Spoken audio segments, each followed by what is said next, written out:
thanks so much for having me on today. And it's great to see some familiar faces in the room from probably the last sort of 15 years or so that I've been working around Sydney and the like. But yeah, it's great to be on here. I say my name's John Haval. I've been in education for around about 20 years. And in the last 10 years or so, I've been working a lot with educational projects, curriculum design, redesign, capability development in staff.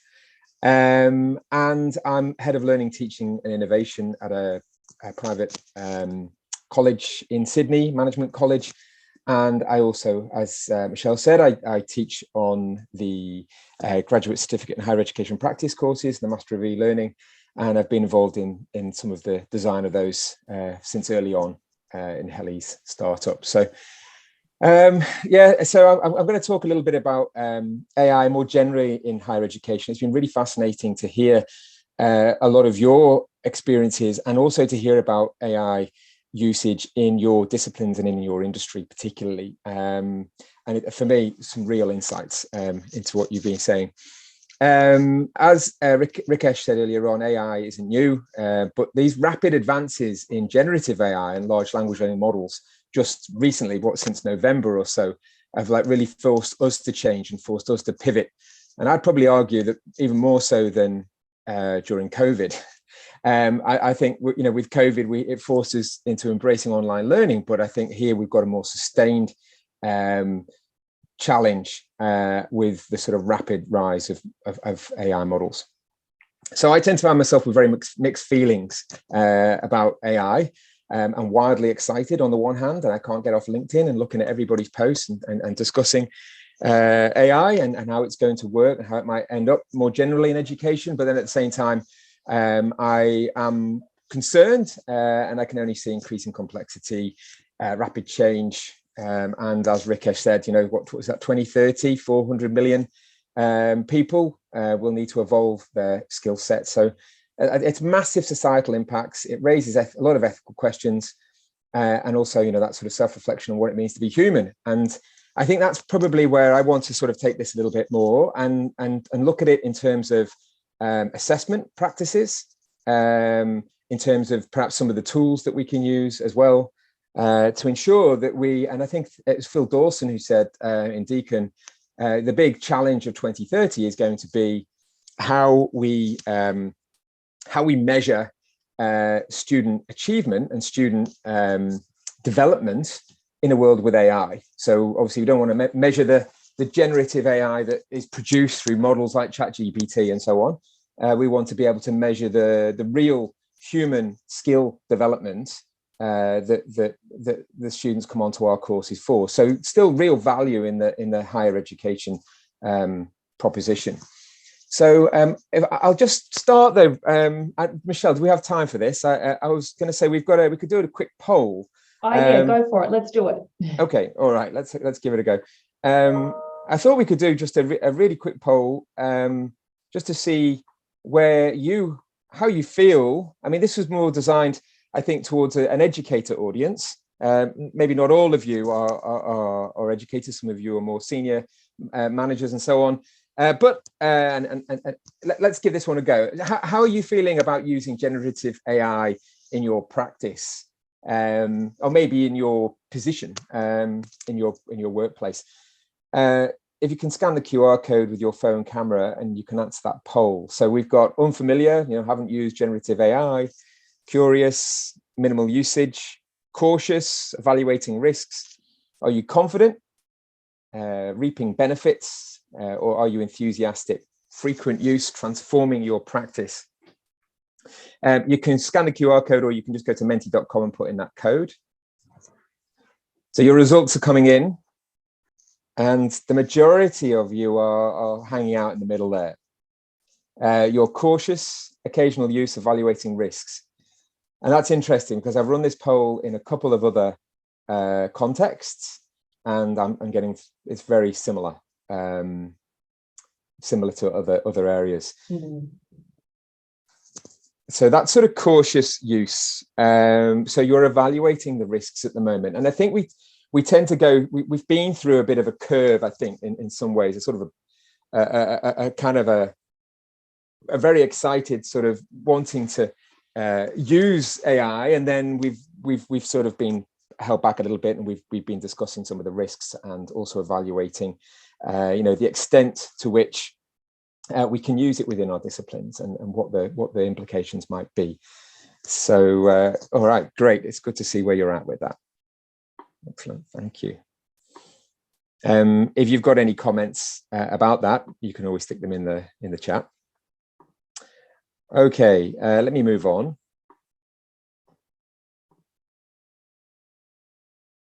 Okay, so just I'm just going to share a couple of questions to get us started. And these are questions that I've just got in my mind at the moment around AI use and within the broader educational sphere. First question is just, is our current HE infrastructure capable of handling AI academic integrity issues effectively? So we might want to drive forward with the use of artificial intelligence in our disciplines, but have we got the infrastructure available to ensure that we are maintaining integrity? I would probably argue that not yet, and therefore in some areas people are treading carefully because work can be submitted that maybe not be the student's own. Turnitin have developed a new tool that will help with generative AI to sort of help us as educators assess whether the work is theirs or not. But again, a lot of universities, I mean, and this is moving very, very quickly. Just this morning, I was reading that on the Academic Integrity Network, that a lot of universities are not going with the Turnitin tool at the moment because it will give false positives. And it could mean that, students who have got original work are being penalized. So again, lots of other detection tools that are out there, but whether we actually have the infrastructure there to do this is debatable, and also whether we have a robust enough policy and procedures around AI use as well. But we're working on it. Do we have a universal approach to AI pedagogy in higher education? So how do we integrate academic integrity across the curriculum? How do we redevelop a curriculum with that in mind? How do we redevelop assessment with this in mind? I'd argue that we don't have that at the moment, but there's a lot of conversation around this, and I think it's something for us to find our own way in and to base it upon a reliable sort of framework of how we use it. And also, do we have a framework to think about the integration of AI tools across the learner life cycle? So thinking again more broadly around the whole of educational life cycle, what tools are we going to use? How is that going to support students in different ways? So I'll have a little look at that as we move on. So immediate needs in higher education, I mean, what we're talking about, this term, essentially, we've needed to assure learning and integrity. So I was on a TEXA webinar with Helen Neal, who talked about the regulatory perspective, and that obviously we need to continue to assure the learning in our courses and ensure that students meet the learning outcomes that we've got accredited. So that was really important this term. We had to make sure that continued to happen. And we also needed to clarify our approach. So there were changes or tweaks or changes to policies and procedures. There was communication out to staff, communication out to students. We also needed to be very clear in that communication, and we also all needed to be on the same page.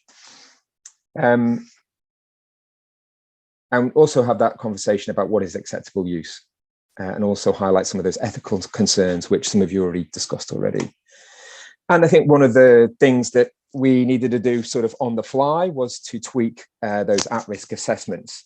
So initial conversations are around, we're looking at AI's weaknesses, such as its inability to access scholarly databases, or we're looking at its weaknesses in terms of giving false references and so on. These were tweaks for the now, but we know that AI will develop much quicker, and that it's a losing battle to try and keep up with these things in this way. So tweaking assessments to ensure some integrity in the short term, but looking towards the longer term, we need to go towards those, what sort of opportunities do we have in the use of AI tools moving forward? And I think we need to think about the long term. Looking at, I mean, I know many of you have discussed that AI isn't new, and there are lots of AI, there's AI out there, which is probably a lot more developed and more complex than what we see currently. And I mean, even Google's Lambda, for example, as a sort of a hive AI is more complex than what we're looking at with ChatGPT. So thinking ahead about the kinds of super AIs that will no doubt be on the horizon, what do we need to do within education to prepare for that, and not to think in the short term, but to think longer term? So AI tools are constantly evolving. So what are some of the upcoming opportunities? So I think maybe just thinking about that question, what does a human offer in an educational environment that a well-designed AI system can't? And I think it was Rikesh who said earlier on, mentioned some of the soft skills that are required. And I asked ChatGPT for the answer to that one. And it's echoing some of the sort of the softer skills that we mentioned earlier on. So the value perhaps of an educator, the opportunity even, or the value in the classroom is being able to work with students as humans together in the classroom, and to develop them alongside working with AI, but to have these sorts of skills present in the classroom with students. I won't go over all of those, but they echo what we said earlier. I wanted to move more onto this slide, and I think one of the upcoming opportunities I see here is in relation to rethinking learning and rethinking assessment, particularly. So for a long time, we've really relied on written assessment as a proxy of student knowledge and learning. So apart from the fact that, you know, these sort of decontextualized general written tasks are very easy to complete using AI, do these assessments actually drive learning that develops knowledge, skills, and aptitudes in the future workforce? So, you know, what do students as future workplace employees and members of society do better than well-designed AI systems? Now, I would say I took this from the World Economic Forum, Defining Education 4.0, and they've got a taxonomy that includes not just cognitive learning outcomes, not just outcomes that focus in on the sort of engagement with knowledge, but also for us to consider other skills, social skills, physical skills. Krathwohl has always discussed Bloom's taxonomy in terms of cognitive, functional, and psychomotor. And we're seeing the same thing here in this taxonomy in cognitive, social, and physical. And when we break those down, we start to see and discuss outcomes that perhaps focus more on creativity, critical thinking, collaboration, communication. But these are outcomes within our learning, not just, you know, the critical analysis or critical evaluation of a case study. We also want to look more at attitudes and values. So what about developing grit, determination, curiosity? We discussed emotional intelligence as being one of the key skills in the 21st century. And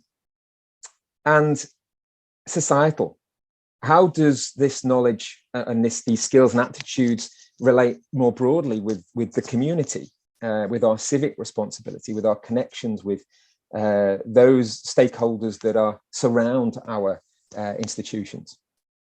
And not to mention, of course, the disciplinary knowledge that still we need to incorporate. So I would say that looking ahead, in order for us to integrate artificial intelligence into our disciplines, we need to consider, we need to look again at our outcomes. What are we trying to assess in students by the time they finish with us on our courses? And are we setting ourselves up to measure what's important in a world with AI? Okay. There's one more point I think I was going to make. Yes, as I said before, the Dawson quote, that really this is our big question, I think, for 2023 in terms of assessment of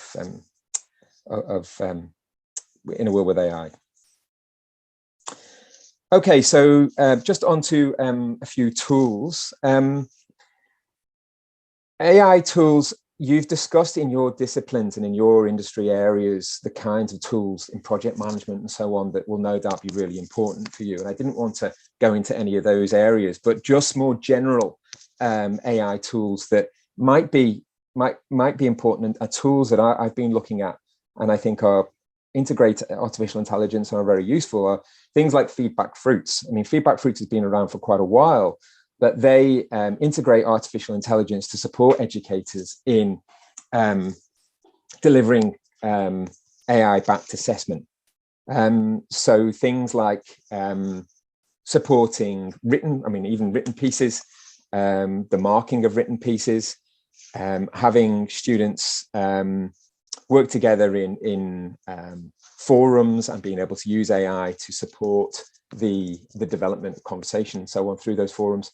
There's a suite of tools within feedback fruits which I think are worth exploring to support assessment use. Smart Sparrow has been around for quite a long time, but is developing. They've got a new wave, they call it, of adaptive learning. So it looks very it's moving on quickly in terms of providing students with learning paths. So that sort of adaptive approach is using AI, it's using the data that as you interact with the system, it's able to, of course, analyze the data and to provide you with a more personalized learning pathway. Again, one of the key benefits of machine learning. And then apps like Wobot Health. Wobot Health is a well-being app. It allows students to interact with the app in real time. It's almost like a virtual support. So the students may have issues, may have well-being issues that they want to discuss. They've got no one to talk to, but there is a virtual assistant available on their iPhone that they can speak to. An up-and-coming app that could be potentially incorporated into the learning path life cycle. And I mean, Gamma, I was looking at over the weekend, and I don't know whether you've heard of a tool called Tome, which produces presentations for you, PowerPoint presentations using AI, but Gamma is even more advanced. I'm not sure whether we've got time to have a quick run through of that, but it's a great tool, like a virtual assistant that works with you to create very nice PowerPoints, which you can then go on, adapt and edit, critique and change. But it's a really great starting point. It might get you 50-60% of the way there in producing a PowerPoint. I was actually thinking this is probably the last PowerPoint that I'm ever going to do on the traditional Microsoft PowerPoint. So just a few AI tools. What I think is quite interesting is there are a plethora of them. There are hundreds and hundreds of tools integrating AI. And it's been said that we don't really talk about educational technology anymore. We're going to be talking about educational AI. So educational apps integrated with AI, there are like hundreds and hundreds coming out, I think, each day. So keeping up with them is virtually impossible. But I think it's useful for us perhaps to have a sort of a guiding framework to think about how we integrate these tools. So I'm sharing here, Whole on IQ have a digital sort of capability framework in higher education. And it's quite nice because it helps you to think about the learner life cycle. So from over on the left-hand side there, on the red, you've got demand and discovery. So all of the sort of the marketing, student recruitment, enrollment processes that are required. And it's broken down into more granular format. And then moving on to sort of learning design. So the area that I'm probably more engaged with in terms of curriculum designs, teaching strategies, the kind of integration of technology and so on. Then moving on to the learner experience. So things like academic administration, learning and academic experience and support. So Fiona, that would be something that where you would be probably more focused in on student life and so on. And then assessment and verification. Moving on again, eventually to alumni and work integrated learning, career planning, enhancement, and so on. So when we look at it, we can look at it more traditionally pre sort of the AI explosion and the kind of tools that we might use and integrate in these particular areas and the kind of capabilities that we need to develop. But now we can think of it with that AI lens as well. So in terms of AI, where do we see these things coming in? So just looking at those tools that I looked at a minute ago, feedback fruits, we could say, well, really helps us around assessment feedback. Smart Sparrow is a learning delivery model, really. It's an adaptive model. And Wobot is around well-being and mental health, would support the student life. So these sorts of tools can be embedded across the learner life cycle and put together to create a more coherent development of use of artificial intelligence. So I thought, just thinking about what AI tools can we integrate into these areas. So demand and discovery, have we got tools that are used for marketing automation and campaigns? Are we using AI in learning design for curriculum mapping, curriculum development? Are we developing aligned and constructively aligned subjects and courses using AI? How do we do that? What tools are there out there which are inevitably going to develop that we can incorporate? In terms of the learner experience, what other tools are there that we can use to help us, for example, generate quality assessment tasks? Assessment tasks that are not just about written reports, but help us to develop assessments that are real world, authentic, and that really measure the performance that we want to measure in a world with AI. So again, the model here just sort of helps us to fit these tools in a little. And I think what we'll probably also find is that institutional platforms, your student management system, I think Meshed, Canvas, learning management systems, will begin to embed AI into their tools as a bigger platform. We're beginning to see that happening already, and also partnering with other AI tools to create more of an ecosystem, an AI ecosystem that comes across some of these life cycle areas. So just to wrap up, I would say I think we do need to rethink and re-engineer our approaches to how students learn and how we assess, and that's going to be key in the next year. I believe that there's still very much a value in our university education and bringing humans together. But there will be other institutions who will begin to work with AI to augment and enhance the whole experience along that learner life cycle and also improve their productivity. And I think what it's going to be more so is a bit of a race to keep up. And probably most importantly, adapting our educational infrastructure and governance to remain current in this world. I think there's going to be a lot of ideas within the subject, within the disciplines, but we're going to be able to have to sort of manage that as a whole within education as a whole. So that's it from me for now. So thank you very much.